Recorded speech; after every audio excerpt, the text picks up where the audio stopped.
Wow, is the Premier League getting exciting? Wow, is the Premier League getting tense?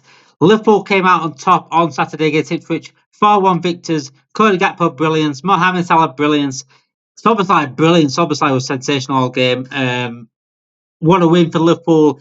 Shame that we did concede, though. Shame that we did concede at the end, but it is what it is. I predicted a 4-0 on the Premier League predictions and the Gakpo double. If you have watched the Premier League predictions, which came out last Saturday, I did predict 4-0 on the Gakpo double, but it is what it is, isn't it? But a big win for Arsenal.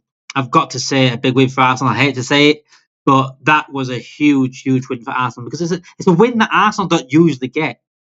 They go down to 10 men. It's one of those days, Arsenal, like your mentality. If you come through this, I kept saying to an Arsenal fan who I was with at the time, I said, if you don't win this, then it just shows you that you're not up for this title at all. These are the games that you need to win. And they went on to win it. And talking about the red card, the Lewis Skelly red card was not a red card. It was not a red card. It wasn't the worst decision I've ever seen Michael Richards, but it was one of the worst. It was absolutely shocking. It's just a straight yellow card. It's nothing more, nothing less. There was no cynical in it, I don't think. Especially when we see the foul on Endo from the weekend. That's not a red card, but that red card for Lewis Skelly is a red card. I mean, we're going to talk about PGMOL and the referees in this episode because I'm tired of them. I'm actually tired of them. I've gone past just even moan about them now. It's just every week now with referees. It's boring. It's taking away the football. It's taking away the football and what is a good good games that are coming up as well. I don't want to be spoiled by referee decisions, and that's what seems to be happening. Just every game seems to be spoiled by referee decisions. A huge win on Saturday for Bournemouth. I wasn't expecting that. I was expecting Bournemouth to maybe play well, but wow, and we've got them next. I don't want to talk about that, but yeah, we've got them next. But Nottingham Forest wasn't expecting that at all. They weren't really in the title race. I know we've talked about them being in the title race, but are they out of it now? Potentially. They need Liverpool to drop off, just like Man City and Chelsea would need Liverpool to drop off. But brilliant win for Bournemouth. They're frightening, aren't they? Absolutely frightening. Justin Kluivert, unreal. Semenyo, unreal. They were fantastic. And I've had a couple of injuries as well. And we've got them on Saturday, which I'm not looking forward to. I've been saying that for a couple of weeks now. But yeah, it was a big weekend, a big day on Saturday in the Premier League regarding all the games because the Arsenal win is it's going to keep us on his toes. And I don't mind being kept on his toes, but if they lost that, if Arsenal didn't win that, I'd be almost putting one hand on the Premier League trophy. I'd almost say Liverpool got one hand on the Premier League trophy if Arsenal didn't win that. But they did win it, and it is what it is. Big weekend coming up next weekend. Obviously, we've got Bournemouth away. Arsenal got Man City at home on a Sunday. So massive games coming up this weekend. So on the Premier League talk, as always, we do talk about every club. We don't skip out really games or clubs. Talk about the weekend's fixtures as well coming up and what this results meant this weekend. Tottenham, you're awful, aren't you? Tottenham are absolutely dreadful. Of all the games to have to start some sort of form, you lose at home to Leicester, a team that is pretty much down. This win has got them out of the relegation zone. But wow, that's awful. Tottenham are in a relegation battle. And that Tottenham fans are absolutely worried, and they're rightly to be worried because they don't look like getting a result. If you can't get even a draw at home to not like Leicester City, what hope have you got for the next few games? That's probably one of the easiest games in the league, really, on paper. And you've lost it 1-0 up. So Tottenham fans must be. I think it's hilarious. And I saw. I noticed Errol from Redmond TV. I spoke to him quite a bit, and I saw him put on Twitter yesterday about Tottenham. Why are they in the Big Six conversation? And it made me question, like, why are Tottenham in the Big Six conversation? Because they don't ever win out. They've had a couple of Champions League appearances, obviously playing us in the Champions League final, and we didn't get our second game and won. Why are they in the Big Six? Big Six talk. Growing up, I've always seen Newcastle up there, Like when they had like Shola Amiobi and who else they had? Les Ferdinand up front. They had a brilliant team. Nobby Solano. They had a brilliant team, and they're always up there in title challenges with Man United at times. Why are Alan Shearer, for example? Why are they in the top 6 talk? Because Tottenham, what have they done? They don't really had a title challenge. The only title challenge was in a one-horse race with Leicester and lost it. So why are they? We need to. I think we need to reinvent the top 6. Premier League fans, let me know. What is your top 6? Let me know. Do you think your team should be in the top 6? Let me know in the comments if you think your team in the top 6. I would personally put Newcastle up there over Tottenham, if I'm absolutely honest. Aston Villa have a shout because of European success in the past as well. Nottingham Forest of European success in the past as well. But Tottenham, I don't know I don't know how fans get so. I don't get how they get so much chest sometimes. Every single year they have a lot of chest. Jamie O'Hara being the worst of them. But yeah, new top 6 guys. No Tottenham. No Man United. I won't push it that far. I think Man United are top 6 as in like big clubs. But yeah, this year at the moment. But they did get a win. And I did predict. I know I predicted a 3-0 Fulham win. But that was more my Liverpool mind talking. Cause I have been saying like Man United have turned a corner a little bit, but then they go have a bad result again, and you think, no, they are still bad. But Amram is doing a good job at Man United. I hate to say it again, but they're nothing more than just a mid-table club at the moment, like Man United. They might come back in the future. I think Amram's the right guy for them, by the way, because I want to speak, about what I say about Marcus Rashford. I think he's absolutely spot on about Marcus Rashford. If you're not going to turn up in training, if you're not going to play, if you're not going to try, then why do you deserve to think? And I think that's what Man United need. They need that sort of brutality. They need that sort of not guidance, but they need those truthful words from the manager. Because in the last couple of seasons, they've been gaslighted Ten Hag. They've been gaslighted by Ten Hag. Ten Hag has said, well, I'm more successful than Liverpool last season. We won an FA Cup, they won a Carling Cup, whatever. He's been saying things like that, so absolutely gaslighting. So what would you rather, be gaslighted or the true honest manager? And I think the honest manager is probably the best scenario. And that's why I like Arne Slot so much, because he's so honest about if a team's been playing bad, they'll tell you they play bad. I love the honesty.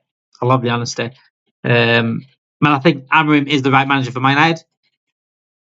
I just think under that Ineos, Ineos aren't no better than Glazers for me. And they're in a deep shit as a club, so it's going to be hard for him to get them back. But let's just enjoy it as we are Liverpool fans. Let's just enjoy this Man United downfall. It's very rare, we get Liverpool top of the league and Man United downfall. It's beautiful. It's exactly like the 90s was, but the other way around. And the pain we suffered as Liverpool fans in the 90s and the 2000s, early 2000s. But we were successful in those times, by the way. And people say, no, FSG brought success. We were successful in those times. We won the Champions League in 2005. You know what I'm saying? But we had some painful years as well. And it's just nice to have it switched around with Man United suffering and Liverpool top and challenging for titles. And I said the other week, look, it's like chocolate sauce and ice cream. I'm enjoying the ice cream on a hot summer's day, but the chocolate sauce of Man United being in the relegation zone just makes that a little bit sweeter. Manchester City. I said it in a video, a short video I did the other day. Don't you dare, Man City. Don't you dare, because we've seen this story many times before when Man City have not playing well and they go on some sort of 20-game winning run and they pip us to the post. They are currently 12 points behind Liverpool. Liverpool game in hand against Everton coming up next week. Next couple of weeks. Yeah, next week I think it is. Everton, I want to say. But they are, if any team were to overcome a 12-point deficit, it would be Man City. And Marmoush looked a player, by the way. He looked a player. He's definitely, if we were to get rid of Salah, he would have been a perfect replacement. Not perfect, but there's no one that can replace Salah. But in terms of like it's just an easy replacement, and I think it'd fit right in Slot's system. I thought he was sensational for Man City. I think he looked a danger. Foden's playing very well at the moment again as well. So I'm keeping one close eye on Man City. I did do a video, by the way, that they're out of the title race after after they lost Man United. I said they're out of the title race unless Liverpool collapse. But I think it would need Liverpool still to collapse a little bit for Man City to come back in it. But like I said, if there's any team that can go on a winning run, it's Man City. And I just hope we just keep going. We just keep going. We've got a big game on Saturday against Bournemouth, so just keep going, boys. Keep going. It is getting a bit exciting though, towards like the top 4 race. It's getting exciting. Forest obviously lost. Their wheels starting to fall off a little bit now, and it's one game, but they got a hard, tough run coming, which we did the other week. Chelsea, again, another loss for them. Bournemouth are looking good. Newcastle looking very good again, and they lost the other week against Bournemouth, but they got the job done again at the weekend. I predicted a 3-1 and an Isaac goal, and it came up. They were convincing again. Newcastle, they're looking good for top 4. So top 4 is very, very interesting. Very, very interesting. Liverpool, Arsenal, I think, are nailed on. That's done. They're to the title race anyway. Top 4 right now, I think Man City, Newcastle will get it. I think Chelsea really have fallen off massively, and their attackers are not overcompensating what the defenders are doing, and that's what they were doing before.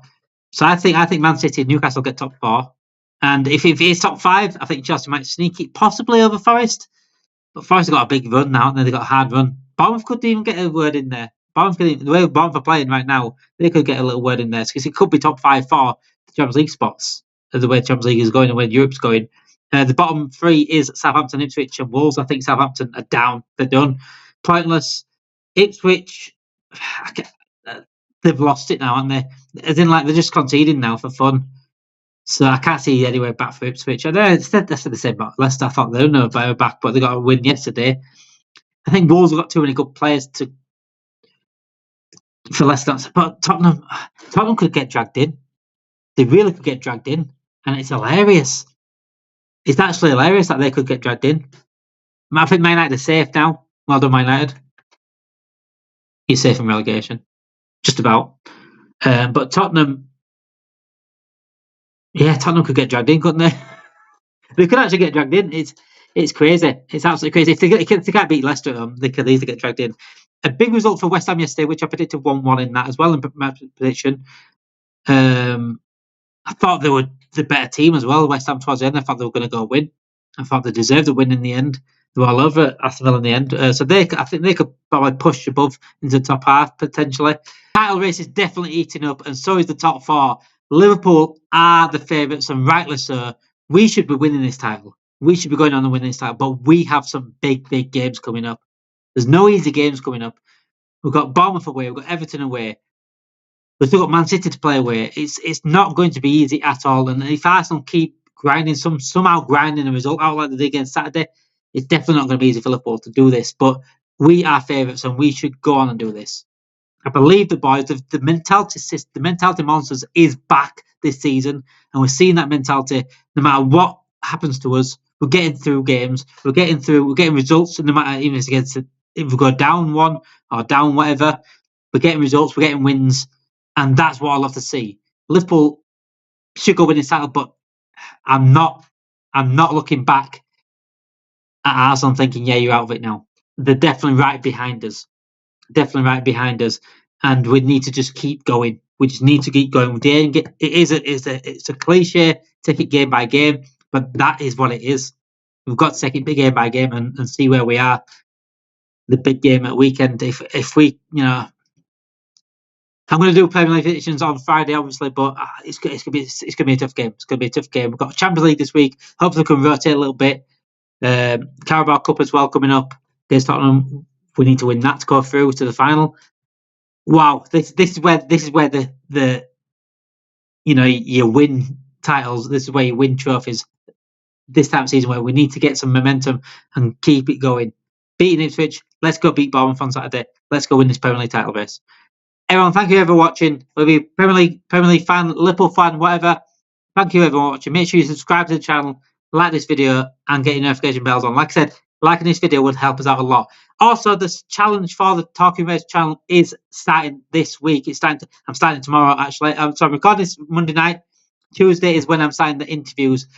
Our challenge is to interview 1,000 Liverpool fans. That is our first challenge, to try and interview 1,000 Liverpool fans. If you want to be interviewed by me, or just to tell you about if you want to be interviewed by me about being a Liverpool fan, about growing up as a Liverpool fan, your story as becoming a Liverpool fan, what Liverpool means to you, let me know. Shout me out in the email. Our emails on our YouTube page.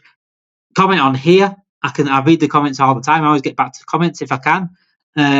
Shout out to our Twitter page or TikTok page, whatever you want to do. If you want to be interviewed as a Liverpool fan and tell me your story of becoming a Liverpool fan and why you're a Liverpool fan, how much Liverpool means to you, let me know. Okay? And I'm going to try to interview 1,000 Liverpool fans as quick as I can. That'll be incredible. Let's see how quick I can actually do it. But it would be incredible to interview 1,000 Liverpool fans from across the world. Liverpool brings us all together. Let's see if we can do this challenge. Thank you for watching. Have a great day, guys.